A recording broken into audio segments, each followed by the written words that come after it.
A delivery driver assaulted in Moscow. New details on the incident on the University of Idaho campus that left one man with significant injuries. Sunny and mild this weekend, but we're talking wildfire smoke and air quality concerns this weekend. The intent with connecting folks into that next step still remains. We are seeing a lot of success here that we haven't seen elsewhere. Spokane expands its approach to homelessness despite reducing shelter beds. Why the city says the trade-off is worth it.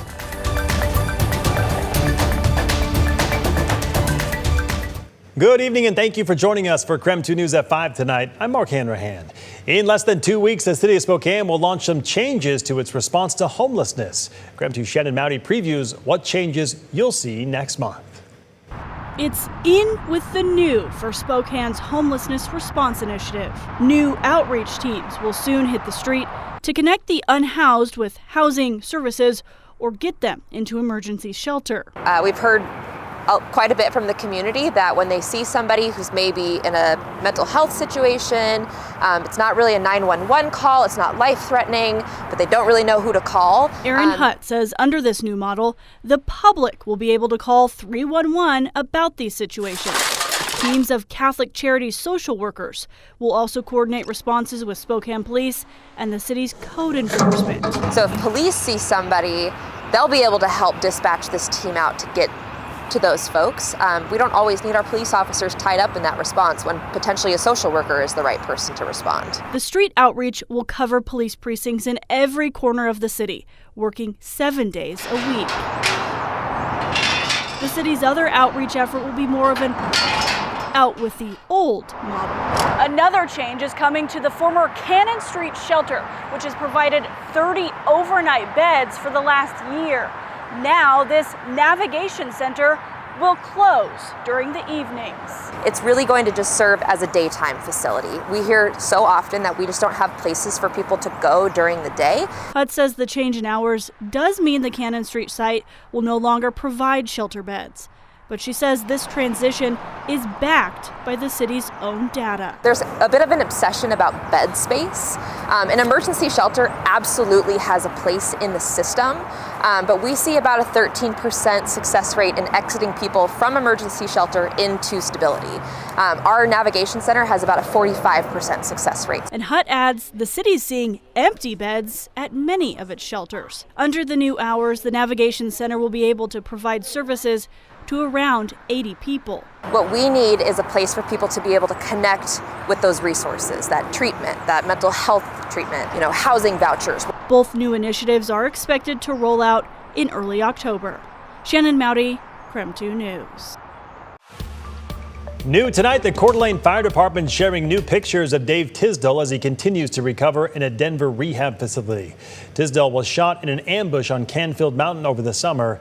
In a post today, the fire department says Dave's upper body continues to get stronger and he is learning to drive now with new hand controls. His family says they would like to thank everyone for their continued prayers and well wishes as he still has a long road to recovery. Happening now, the Grant County Sheriff's Office investigating after deputies found a body floating in Moses Lake earlier today. New within the last hour, deputies say there is no indication of foul play. A spokesperson for the Sheriff's Office telling us they found the body near the community boat launch at around noon today. The Sheriff's Office says it is still investigating how the body ended up there. We will make sure to pass along any information that we get as soon as we do get it.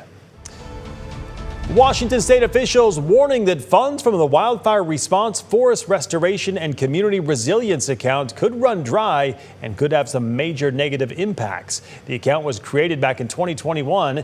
It had lawmakers committing $125 million every 2 years to help boost preparedness, forest health and community resilience, but budget cuts threaten those gains to just $60 million. And unless they restore that funding, we're going to see more fires, bigger fires, more loss of homes, potentially lives, and it's just going to cost more on the back end.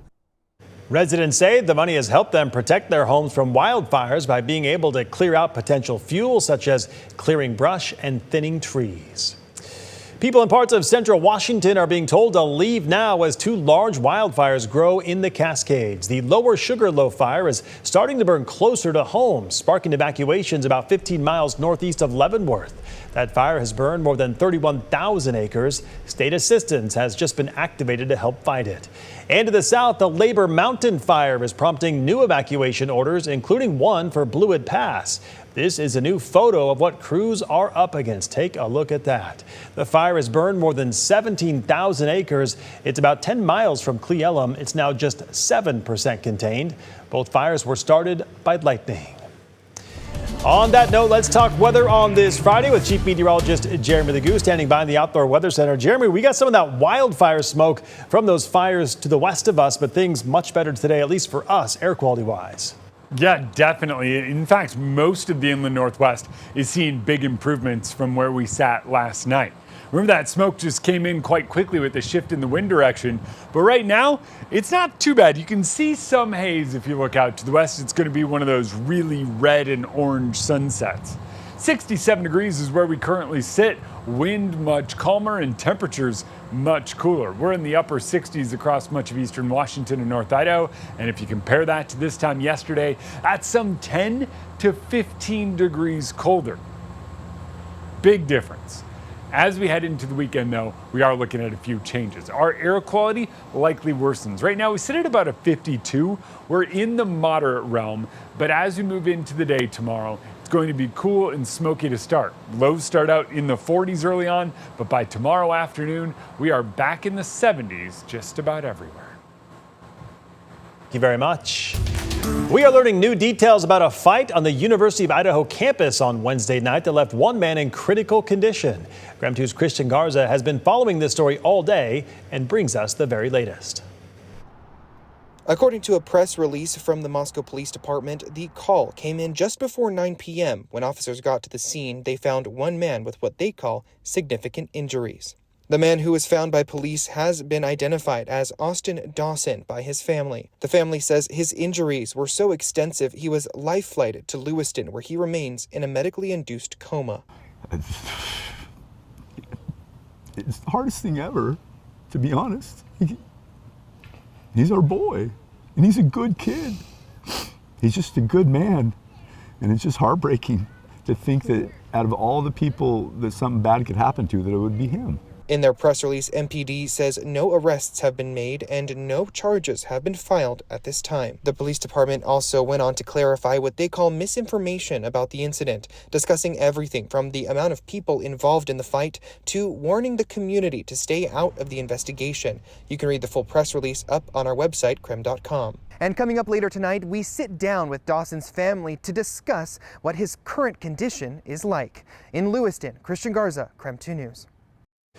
Federal agents arrested a driver they say was transporting more than 50,000 pills laced with carfentanil. It happened in Centralia, Washington. The substance is 100 times more potent than fentanyl. The DEA warns that 0.2 of a milligram, or less than fits in the tip of a pencil, is enough to cause an overdose. Plus, regular doses of the overdose reversal drug naloxone are ineffective with carfentanil. New tonight, 3 Starbucks locations in North Spokane are shutting their doors. This comes after the company said it is closing hundreds of U.S. stores and laying off roughly 900 employees. The locations shutting down locally include the Starbucks on Division and Buckeye, the store by the Y, and the store on Hamilton. These locations are expected to shut down by the end of the week. Coming up on KREM 2 News at 5 tonight, the Justice Department indicts former FBI Director James Comey, how this indictment came together and what the charges are next. And today, the West Coast Conference releasing the conference schedule for the upcoming men's basketball season. We take a look at some notable matchups when we come back.